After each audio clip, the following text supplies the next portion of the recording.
ఈ లోకంలో ఏ క్రైస్తవుడైనా శోధనలు అనుభవిస్తున్నాడంటే ఆ శోధనలు సాతానుడు పెట్టినవి కాదు, కానీ సాతానుడికి అనుమతించబడినవి. సాతానుడికి అనుమతించాడు దేవుడు. దేవుడు అనుమతించిన శ్రమలే క్రైస్తవులకు కలుగుతాయి తప్ప అంతకు మించినటువంటి శ్రమలు మనుషులకు, క్రైస్తవులకు జరగవు.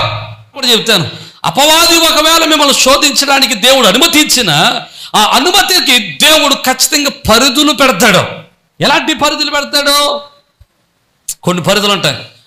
యోబును శోధించినప్పుడు దేవుడు పరిధి పెట్టాడు, నువ్వు అతన్ని ఏదైనా చేయగానే అతని ప్రాణం జోలికి పోవద్దు.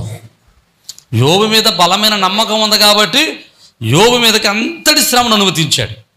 కానీ నిన్ను నన్ను ఎంతవరకు శోధించగలరు? అందుకనే బైబిల్లో అపోస్తలుడైన పౌలు కొరింథీయులకు రాసిన పత్రికలో అంటాడు, మీరు సహించగలిగిన దానికంటే ఎక్కువ మీకు శోధన కలగదు.